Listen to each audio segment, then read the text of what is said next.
Breaking a bone isn't a big deal. If you're my wife, be here in 3 minutes. While I was in the hospital, my husband insisted that I attend Samantha's wedding. He showed zero concern for my well-being. I finally confronted him, saying, "As of now, I quit being your wife." What? Caught off guard, he let out a gasp. This is my chance. I started my counterattack. I'll make him regret ever looking down on me. My name is Rachel. I'm 28. I have an older brother, Alexander, who is 4 years older than me. Both my parents are gone. They passed away when I was in middle school. At the time, Alexander was in high school. He dropped out to support me and got to work. I remember him juggling multiple part-time jobs. Alexander has been working at a certain company for about 10 years now. He was directly scouted by Joseph, the company's CEO, who valued Alexander's character. Alexander often mentions Joseph. He seems to have a deep respect for him, almost like a father figure. Joseph's nephew, Brian, was introduced to me 2 years ago. Alexander came home from work one day and said, "Joseph wants to introduce his nephew to you. What do you think?" I wasn't seeing anyone at the time, so I quickly accepted the offer. I thought, if it's the nephew of Joseph, whom Alexander trusts, he must be a good person. Having a boyfriend would put Alexander at ease, especially if it's Joseph's nephew. 2 weeks later, I was introduced to Brian. After a few dinner dates, he asked me to be his girlfriend. He was friendly, considerate, and adored his own sister. He reminded me of Alexander, and I immediately liked him. I agreed on the spot and began dating Brian. After a year of dating, we tied the knot. But 6 months into the marriage, I saw Brian's true colors. "Samantha is coming back home." Brian excitedly told me this a month ago. Samantha is Brian's sister, making her my sister-in-law. She had been living alone in the neighboring state, but decided to move back home until her wedding day. Brian's family home is only about a 15-minute walk from our house. Thrilled about his sister's return, Brian was in high spirits. The night before Samantha was set to move in with her in-laws, Brian suddenly said this: "Samantha is coming home tomorrow. Get everything ready to welcome her." I left my job to focus on homemaking after we got married. So I get that handling the household chores is my responsibility. Even so, I was slightly irked by the commanding tone in Brian's voice. Why the rush? I'm sure Samantha's parents are also excited for her return. Can't she come some other time? "Samantha comes first for me. I married you to have you serve her. Now you can finally fulfill that role, so get to work." I was speechless. Brian continued, "Don't you dare complain to Alexander. If I ask Joseph, he can fire your precious Alexander in no time." You can't be serious. "Do as you're told, and you don't have to worry. Got it?" I was devastated by his thinly veiled threat. Samantha, true to Brian's word, treated me like a servant. If I so much as frowned, she'd say, "I'll tell Joseph," and smirk along with Brian. I had no choice but to comply. She treated me like a slave and occasionally demanded money. I drew the line there, but Samantha smugly retorted, "Brian said, if you need money, ask Rachel. So, cough it up. Otherwise, I'll tell Joseph you were mean to me." I was at my wit's end. I withdrew some savings I'd built up before marriage and gave them to Samantha. I didn't want to be a burden to Alexander, who had always supported me. The only option left was to obey Brian and Samantha.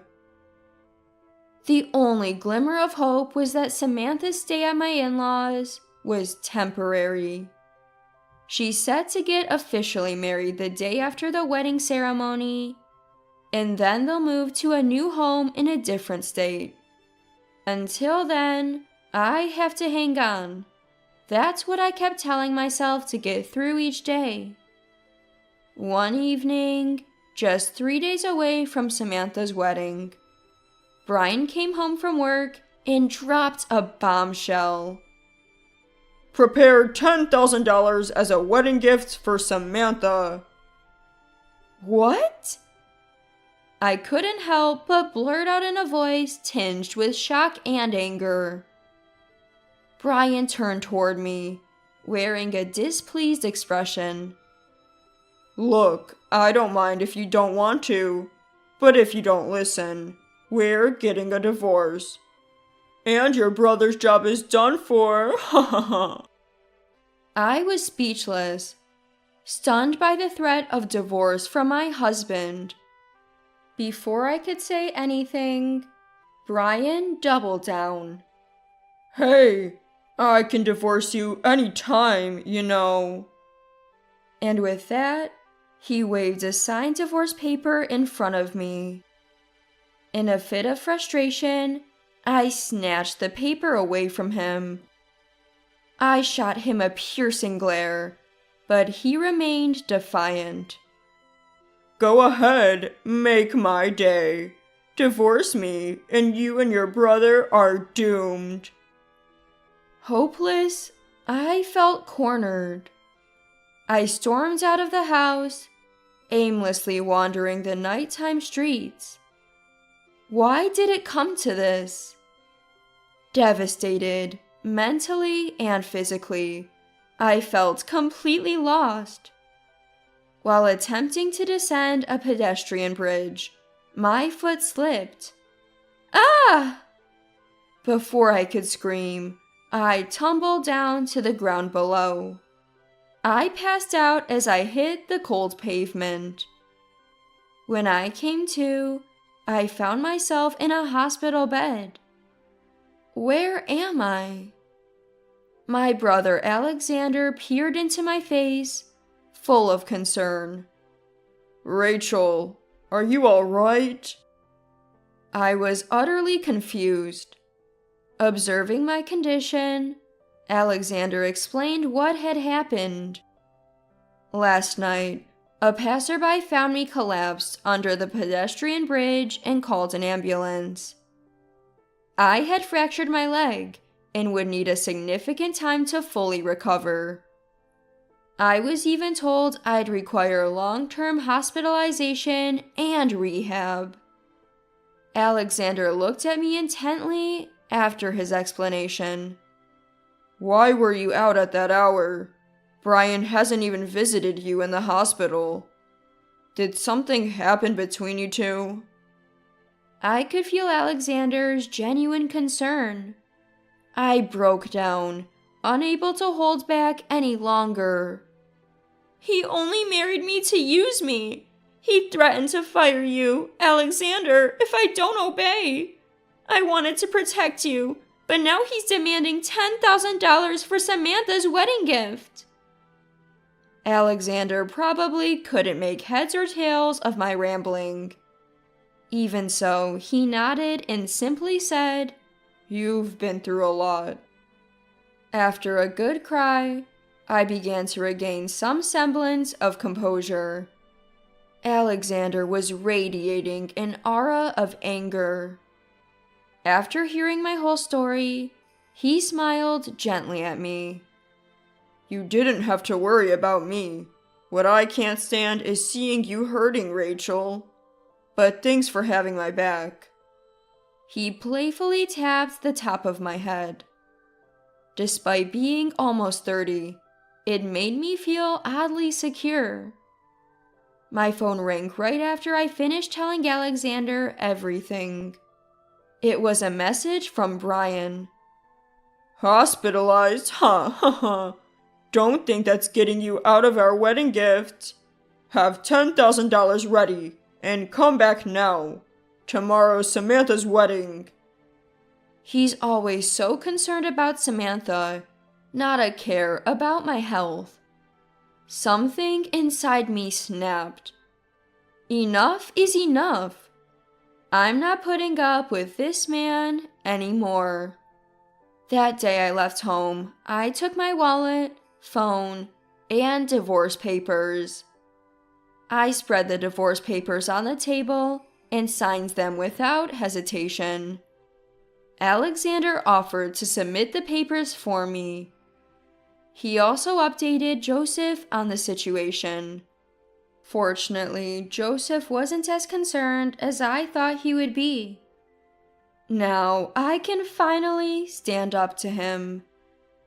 The next day, I answered one of Brian's ignored calls. Don't you dare ignore me! The first thing out of his mouth was a shout. He was visibly angry. Brian raised his voice without even waiting for my reply. You planning on skipping Samantha's wedding? A fracture isn't that big a deal. Get over here in 3 minutes. And bring the gift money. I just quit being your wife. What? Caught off guard, he was speechless. What do you mean? Quit the nonsense and get over here. Or else I'll tell Joseph. I'm simply stating facts. We're divorced now, so no wedding and no gift. Want to tell Joseph? Go ahead. Your threats don't work anymore. He didn't know Alexander had already informed Joseph. Brian tried another threat. Don't mess around. Do you want Alexander to lose his job? Is that okay? After all he did for you? Brian seemed a bit panicked, perhaps because I was unusually defiant. Staying silent all this time now seemed so foolish. I decided to clue him in. Alexander won't be fired. You will. Alexander already told Joseph you've been threatening me. Joseph is not happy with you. That can't be. Joseph has been very fond of me. I was even fast-tracked into the company. There's no way he'd fire me. Believe what you want. You'll find out soon enough. Are you at Samantha's venue? If you are, try finding Joseph. I bet you can't. Your little scheme with your sister has already been reported. There's no way. Joseph is livid. Not only are you getting fired, Brian, but Samantha's little scheme will also come to light. Have fun at the wedding. My ex-husband seemed incredulous at my words. Now that I have nothing to fear, there's no need for me to be intimidated by him anymore. When I raised my voice, Brian responded with a submissive tone. Poor big brother of yours. Quit high school just to support his sister, and now he'll lose his job because of that sister. You think an underdog like him can easily find another job? Even Alexander will start disliking you, you know. Haha. Don't call my brother an underdog. You're the real underdog here. You sure you want to say that? I'm really going to fire him. Apologize now and bring me $1 million and you're off the hook. You're Samantha's personal servant, after all. Bring me the $1 million now. I completely lost my cool with my condescending ex-husband. Forgetting I was in the hospital, I shouted into the phone. The one who needs to apologize is you. What? Stunned by my loud voice, I didn't hold back. I won't forgive you even if you apologize. You're definitely getting fired. And your wedding? I bet none of your family will even show up. Joseph's been talking to everyone, you know. No way. Joseph wouldn't do that. Well, they aren't at the venue, are they? Maybe it's time to realize you and your sister have been written off. The whole family's disgusted with you. Shame. Even Samantha probably won't forgive you. Hearing this, Brian let out a cry that almost sounded like a scream. And why shouldn't he? Losing his servant of a wife, alienated by family, and even potentially hated by his sister. He's got every reason to scream. I guess we're done here, I said to my ex, now presumably understanding the gravity of his situation. Enjoy your wedding, if it even happens. I hung up without waiting for Brian's response. After that, both Brian and Samantha called multiple times, but I ignored them. Eventually, they gave up and sent emails instead. Rachel, I was wrong. I won't call you a servant anymore. Please come back. Samantha's wedding will be ruined without you. Please attend and explain everything to Uncle. Rachel, I'm sorry. Please forgive me. You don't have to bring $1 million. Just bring 10,000 and come right away. I won't be able to have the ceremony, let alone register our marriage. They're still prioritizing their wedding at this point. I can only be flabbergasted at Samantha saying, 10,000 is fine. We're not family anymore. I sent the same message back to both of them. More calls and emails came, but I didn't respond. Sometime later, Alexander came to my hospital room. Following him was Brian's uncle. As soon as Joseph locked eyes with me, he deeply bowed his head. My nephew really messed up. I'm truly sorry. I never thought he'd be such a person. Don't worry, it's not your fault, Joseph. Keep your head up. I fired Brian. From now on, both Brian and Samantha will get the cold shoulder from the entire family. I'll also talk to his father. I'm sure he'll discipline him. Is that so? Finally, it's over. Hearing Joseph's words, I felt relieved for the first time. Just as Joseph promised, Brian lost his job. Seems like his job hunt is struggling. He's never really looked for a job before. Samantha, who received pushback from all relatives, had her wedding canceled, just as expected. Not only was their wedding canceled, but they were also ordered to pay for the cancellation fees. They're now disowned by their parents and live in a cramped apartment with no one to turn to. Brian is blamed by Samantha almost daily, saying, "This is all your fault." What was supposed to be happy co-living with his beloved sister turned into daily agony for him. Serves them right. As for me, thanks to Joseph's offer, I'm now working at the same company as Alexander. We've resumed our life together, just the two of us, living freely without any family interference. From now on, I plan to live a good life, supporting each other with Alexander.